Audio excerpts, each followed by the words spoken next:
நட்சத்திரக்காரங்கள். ஏன்னா அந்த கிருத்திகை நட்சத்திரக்காரங்களை பார்த்தீங்கன்னா அந்த 1ஆம் பாதம் என்பது மேஷ ராசிலையும் 2, 3, 4 பாதங்கள் என்பது ரிஷப ராசிலையும் வரும். ஸோ அதனால் இவங்க எப்போதும் பார்த்தீங்கன்னா இரட்டை தன்மையுடையவர்கள். இவங்களே முடிவெடுப்பாங்க, இவங்களே குழம்பிப்பாங்க. குறிப்பாக என்னென்னாக்கா அந்த 1ஆம் பாதத்தில் இருக்கிறவங்க பார்த்தீங்கன்னா மிகுந்த அறிவு திறமை வந்து சிறப்பாக இருக்கும், ஆனால் ஆளுமை திறமை வந்து ரொம்ப கம்மியாக இருக்கும். ஸோ இந்த ஆவணி மாதத்தில் இவங்களுக்கான பலன் பார்த்தீங்கன்னு வச்சிங்களேன், மிகுந்த சிறப்பான பலன் இருக்குது. ஏன்னா சூரிய பகவான் வந்து சிம்மத்தில் இருக்கும் போது இவங்க வாழ்க்கையில் எண்ணிய எண்ணங்கள் எல்லாமே நிறைவேறும். ஆனால் என்னென்னு வச்சுக்கோங்க, தொழில் சார்ந்த விஷயத்தில் இந்த காலகட்டத்தில் ஒரு தடை இல்லை தொழிலை மாற்றுவதற்கான வாய்ப்புகள் எல்லாமே இருக்குது. ஸோ அதனால் தொழிலில் ரொம்ப கவனமாக இருங்க. இந்த காலகட்டம் வந்து தொழில் சார்ந்த விஷயத்தில் மிகுந்த பிரச்சனைகள் இருக்கும். இவங்க எப்போதும் பார்த்திங்கன்னா ஒரு அம்மாவை நேசிக்கக்கூடிய ஒரு நபராக இருப்பாங்க. குறிப்பாக 1ஆம் பாதம், கிருத்திகை 1ஆம் பாதம் வந்து அம்மா தான் உலகம் அப்படின்னு இருப்பாங்க. அதே போல் என்னென்னாக்கா இவங்க பூர்வ புண்ணியம் சார்ந்த விஷயத்தில் அதிக முக்கியத்துவம், குலதெய்வ வழிபாடு செய்வது சிறப்பான பலனை தரும். ஸோ இந்த ஆவணி மாதத்தை நீங்கள் சிறப்பாக வச்சுக்கிறேன்னா தொழிலில் வந்து ரொம்ப எச்சரிக்கையாக இருங்க. குலதெய்வ வழிபாடு செஞ்சு பாருங்கள், உங்கள் வாழ்க்கையை சிறப்பாக்கிங்க. நன்றி, வணக்கம். அனைவருக்கும் வணக்கம். நான் உங்கள் மோசஸ், உளவியல் ஜோதிடர், வாஸ்து கன்சல்டன்ட், சென்னையிலேருந்து. என் உயிரான ஈசனை முன்னிறுத்தி எவனார்களாலே அவன் தான் வணங்கி இந்த ஆவணி மாத பலன் இதை நம்ம பார்க்க போகிறோம். ஏன்னா இந்த ஆவணி மாதம் பார்த்தீங்கன்னு வச்சுக்கிங்களேன், காலபுருஷ தத்துவத்துக்கு 5ஆம் அதிபதியான சூரிய பகவான் தன் வீட்டிலேயே ஆட்சி பெறுவார். ஸோ அப்போ ஆட்சி பெறும்போது என்னென்னாக்கா இந்த பூர்வ புண்ணியம் என்பது இயற்கையாகவே இந்த காலகட்டத்தில் ரொம்ப செழிப்பாக இருக்கும், வளமாக இருக்கும் அப்படின்னு சொல்லுவாங்க. ஏன்னா நம்ம பூர்வ புண்ணியம் அப்படின்னோடனே உடனே நம்ம வந்து சொந்த ஊருக்கு தான் நினைப்போம். அப்படி கிடையாது. நமக்குள்ளேயும் ஒரு பூர்வ புண்ணியம் இருக்குது, நம்ம உடம்புக்குள்ளேயும் ஒரு பூர்வ புண்ணியம் தன்மைகள் இருக்குது. ஸோ அந்த தன்மை இந்த காலகட்டத்தில் பார்த்திங்கன்னா மிக செழிப்பாக இருக்கும்.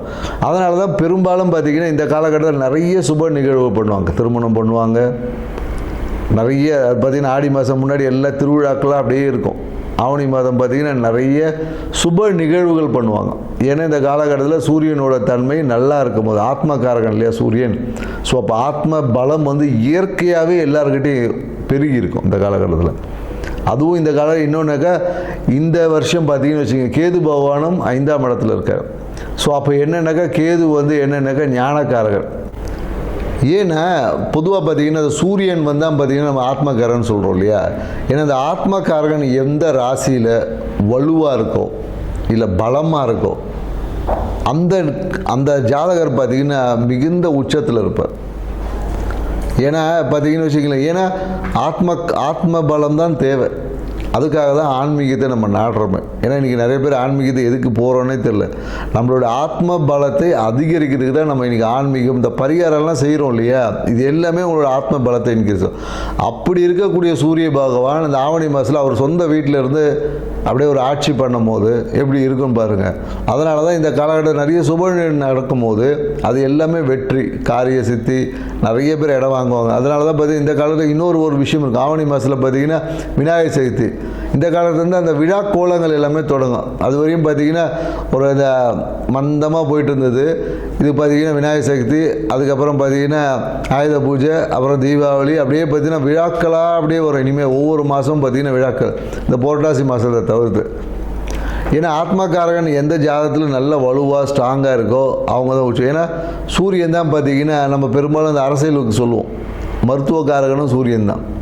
ஸோ அதனால தான் எந்த ஒரு ஜாதகத்தில் சூரியன் வலுவாக இருக்கோ அவங்க நல்ல ஒரு ஃபேமஸ் டாக்டர் ஆவாங்க. அது 2ஆம் அதிபதியோட இல்லை 10ஓட தொடர்பு வரும்போது பார்த்திங்கன்னா மருத்துவத்தில் சூப்பராக இருப்பாங்க. அதே போல் சூரியன் வலுவாக இருக்கிறவங்க பார்த்திங்கன்னா தொட்டாவே குணமாகக்கூடிய கைராசி டாக்டர்லாம் சொல்லுவோம் இல்லையா. அவர் படித்து கூட இருக்க மாட்டார், சும்மா R&D படிச்சிருப்பார், இல்லைன்னா அந்த ஒரு கம்பவுண்டராக கூட இருந்திருப்பார். அவர் பார்த்திங்கன்னா சும்மா ஏதோ ஒரு விஷயம் சொல்லுவார், நடந்துடும். கைராசி டாக்டர் அப்படின்னு சொல்லக்கூடிய எல்லாருமே பார்த்திங்கன்னா இந்த சூரியன் வலுவாக இருக்குன்னு தான் கைராசி டாக்டர். ஏன்னா ஆத்மத்தை பலமாக வச்சுருக்க எல்லாமே பார்த்திங்கன்னா குணமாக்கக்கூடிய ஆற்றல் அவங்ககிட்ட இயற்கையாகவே நிறைய இருக்கும். சூரியன் வலுவாக இருக்கும், நிறைய பரிகாரம் பண்ணான்னு வச்சிங்களேன், சூப்பராக சக்ஸஸ் ஆகிடும். பெரிய பரிகாரம் சின்னதாக சொன்னாவே பெரிய விஷயங்கள் கூட குணமாக்கக்கூடிய ஆற்றல். அப்படி இருக்கக்கூடிய சூரிய பகவான் இருக்கக்கூடிய இந்த ஆவணி மாதத்தில் பார்த்திங்கன்னா மிகுந்த நற்பலன்களை கொடுக்கும். ஆன்மீக நாட்டம் அதிகமாகவும், குறிப்பாக என்னென்னாக்கா இந்த கேது கூட இருக்கிறதுனால நிறைய என்னென்னா அந்த குழந்தை பேருக்கான விஷயங்கள், குழந்தை பேர் இன்மை, இந்த மாதிரியான விஷயங்கள் எல்லாமே ஒரு மாற்றத்தை கொடுக்கக்கூடிய விஷயமா இருக்கும். அந்த விரக்தி தன்மை, எனக்கு கேது எப்போதும் பார்த்திங்கன்னா ஒரு விரக்தி கொடுப்பார். ஏன் அது விரக்தி கொடுப்பார்னா, அனுபவம் கிடைச்சா தான் அறிவு வளரும், ஞானம் கிடைக்கும், சும்மா வராது இல்லையா? ஸோ அதனால் இந்த கேது பகவான் வந்து நமக்கு ஞானத்தை கொடுப்பதற்காக சில படிப்பினையை கொடுப்பார். அதை தான் நம்ம இங்கே விரக்தி, எனக்கு அது நடக்கலை அப்படி இப்படின்னு நம்ம சொல்லிட்டு கிடப்போம். ஸோ இந்த தன்மைகள் உள்ள இந்த ஆவணி மாதத்தில் ஒவ்வொரு ராசிக்கும் என்ன மாதிரியான பலன்கள் கொடுக்க போகுது அப்படின்றத இந்த வீடியோவில் பார்க்க போகிறோம். வாங்க வீடியோக்குள்ளே போகலாம். எப்போதும் சுறுசுறுப்போடும் பரபரப்போடும் இருக்கக்கூடிய மேஷ ராசிக்காரங்க, ஏன்னா இவருடைய ராசி அதிபதி பார்த்திங்கன்னா செவ்வாய் பகவானாக இருக்கிறதுனால எப்போதும் பார்த்திங்கன்னா ஒரு பரபரப்பாகவே இருப்பாங்க. ஒரு சின்ன விஷயத்தை செய்யணுன்னா கூட இவங்ககிட்ட ஒரு பரபரப்பு இருக்கும், வேகம், உடனே செஞ்சிடணும் அப்படின்னு அவசர முடிவுகள் எடுத்து அவதிப்படக்கூடியவங்க இவங்க தான். பெரும்பாலும் என்னென்னாக்கா இந்த மேஷ ராசிக்காரங்களுக்கு நம்ம சொல்லக்கூடிய விஷயங்கள் என்னென்னா, அவசரத்தை குறைச்சிக்குங்க, வேகத்தை குறைச்சிக்குங்க, விவேகமாக இருங்க, இதுதான் உங்கள் வாழ்க்கையை சிறப்பாக்கும். ஸோ இப்படி இருக்கக்கூடிய இந்த குணநலங்களுடைய மேஷ ராசிக்காரங்களுக்கு இந்த ஆவணி மாதம் பார்த்திங்கன்னு வச்சுக்கிங்களேன், என்ன மாதிரி இருக்குன்னா, ராசி நாதன செவ்வாய் பகவான் 6ல் போய் சஞ்சரிக்கிறார். அப்போ என்னன்னாக்கா இவங்களே வழியே போய் பிரச்சனை சிக்குவாங்க. இவங்களை யாரும் சிக்க வைக்கணும் அவசியம் இல்லை. ஏன்னா பிரச்சனைகள் எல்லாமே இவங்களை தேடி வரும்ல, இவர்களாகவே ஏதாவது ஒரு பிரச்சனைகளை சிக்கக்கூடிய வாய்ப்புகள் இருக்குது. குறிப்பாக என்னென்னாக்கா டாக்குமெண்ட்ஸ் சார்ந்த விஷயத்தில் இந்த காலகட்டத்தில் கொஞ்சம் எச்சரிக்கையாக இருக்கணும். ஏன்னா டாக்குமெண்ட்டை கையாள்வது, டாக்குமெண்ட்டை சரியாக வச்சுக்கிறது, இந்த மாதிரியான விஷயங்களை அவசரத்தினால தொலையக்கூட வாய்ப்பு இருக்குது. ஸோ அதனால் டாக்குமெண்ட் சார்ந்த விஷயத்தில் மேஷராசிக்காரர்கள் கொஞ்சம் கவனமாக இருக்கணும். அதே போல் என்னென்னாக்கா பொருளாதாரம் சார்ந்த விஷயத்தில், வருமானம் அந்த சார்ந்த விஷயத்தில் என்னென்னாக்கா மாமன் உறவு மூலயமா இவங்களுக்கு ஒரு நல்ல ஆதாயம் இருக்குது.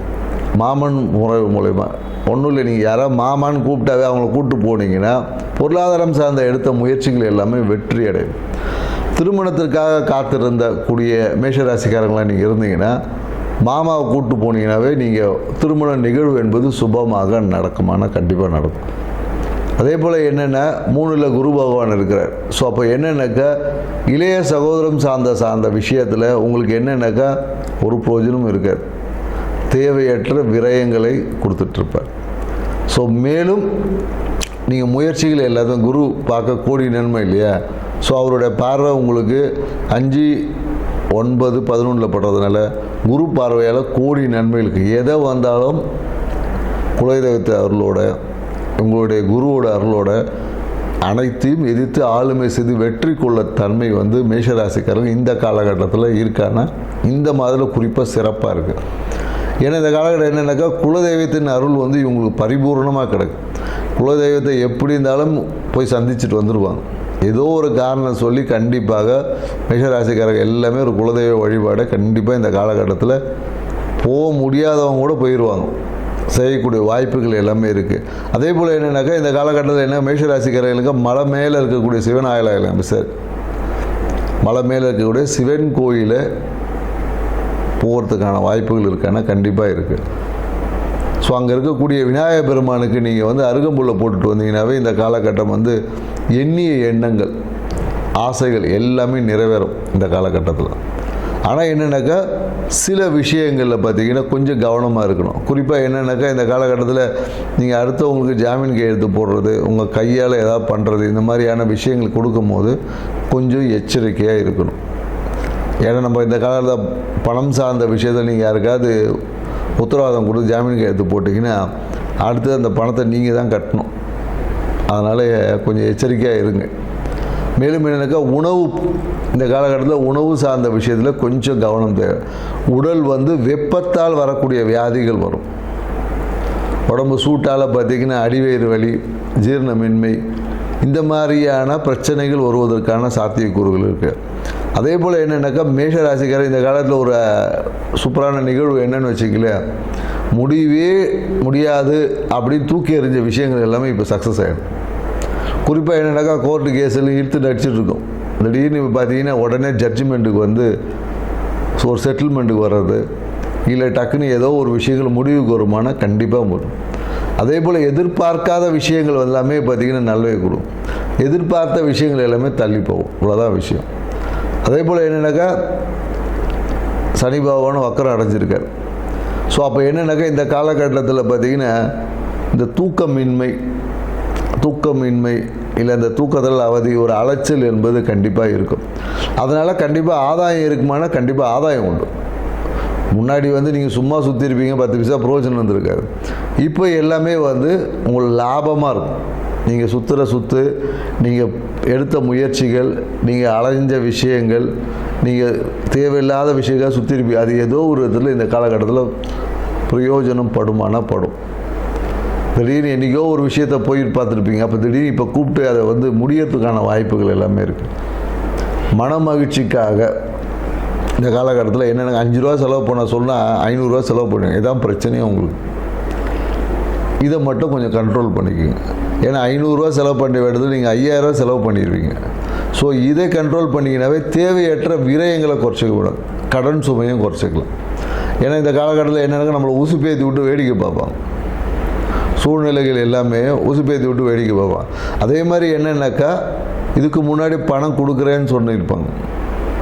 இப்போ அது எல்லாமே பார்த்திங்கன்னா உங்களுக்கு எல்லாமே ஏற்கனவே வந்திருக்கிற வாய்ப்புகள் இருந்துச்சு. வராதவங்களுக்கு இப்போது ஏதோ ஒரு விதத்தின் வழியாக வருவதற்கான வாய்ப்புகள் இருக்குது.